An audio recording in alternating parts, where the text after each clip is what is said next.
गुवाहाटी में भारत और south Africa के बीच 22 नवंबर से दूसरा टेस्ट मैच शुरू होने जा रहा है। इस मैदान पर पहली बार टेस्ट क्रिकेट खेला जाएगा। ऐसे में इसे लेकर उत्साह काफी ज्यादा है, मगर जैसा फैंस ने और टीम इंडिया ने सोचा था, गुवाहाटी टेस्ट से पहले स्थिति वैसी नहीं है। भारतीय टीम और इसके प्रशंसकों ने सोचा होगा कि गुवाहाटी के मैदान पर पहले ही टेस्ट में जीत के साथ सीरीज पर कब्जा कर लेंगे, लेकिन अब उसके सामने सीरीज बचाने की चुनौती है। ये चुनौती पहले ही काफी मुश्किल है और अब कोच गौतम गंभीर के सामने एक बड़ी दुविधा भी खड़ी हो गई है। कोलकाता टेस्ट में हार का सामना करने वाली भारतीय टीम को अब हर हाल में गुवाहाटी टेस्ट जीतने की जरूरत है। अगर ये मैच ड्रॉ भी रहा तो टीम इंडिया एक साल के अंदर अपने घर में दूसरी बार टेस्ट सीरीज हार जाएगी।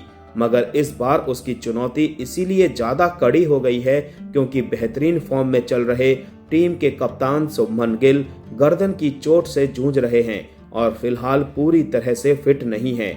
ऐसे में उनका दूसरे टेस्ट में खेलना फिलहाल तय नहीं है। गिल का ना होना ही टीम मैनेजमेंट के लिए बड़ी दुविधा लेकर आया है। भारतीय टीम के स्क्वाड में गिल की जगह लेने के लिए 3 खिलाड़ी हैं, लेकिन तीनों में से किसे चुना जाए, ये असली चुनौती है। स्क्वाड में साई सुदर्शन और देवदत्त पड्डीकल के रूप में टॉप मिडिल ऑर्डर के 2 बल्लेबाज हैं, जबकि ऑलराउंडर नीतीश कुमार रेड्डी भी फिर से टीम के साथ जुड़ गए हैं। मगर इनमें से किसी एक का भी सिलेक्शन पूरी तरह टीम की राह आसान करता नहीं दिख रहा और यही कोच गौतम गंभीर के सामने दुविधा है। इसे थोड़ा विस्तार से समझते हैं। अगर भारतीय टीम गिल की जगह भरने के लिए सुदर्शन या पड्डीकल में से किसी को भी चुनते हैं तो ये साउथ अफ्रीका का काम आसान कर देगी। ऐसा इसीलिए क्योंकि ये दोनों ही बाएं हाथ के बल्लेबाज हैं। अब अगर भारतीय टीम कोलकाता टेस्ट की प्लेइंग 11 में सिर्फ एक बदलाव करते हुए गिल की जगह इनमें से किसी एक को चुनती है तो बैटिंग ऑर्डर के टॉप 8 बल्लेबाजों में से 6 बाएं हाथ के बल्लेबाज हो जाएंगे। वहीं 3 टैलेंडर्स में से भी एक कुलदीप यादव लेफ्टी ही हैं।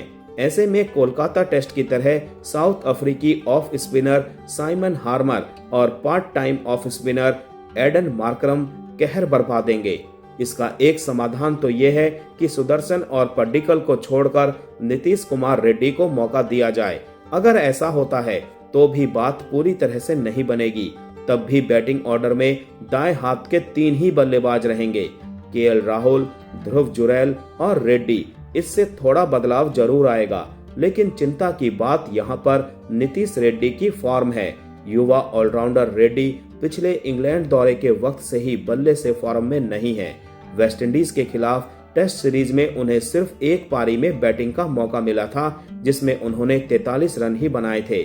वहीं हाल ही में ऑस्ट्रेलिया के दौरे पर 2 वनडे मैच में वो कुछ खास ना कर सके और फिर चोट के कारण पूरी T20 सीरीज से बाहर ही रहे। चोट से उबरने के बाद वो हाल ही में इंडिया ए और साउथ अफ्रीका ए के बीच वनडे मैच में उतरे थे, लेकिन यहाँ भी वो सिर्फ 37 रन ही बना पाए।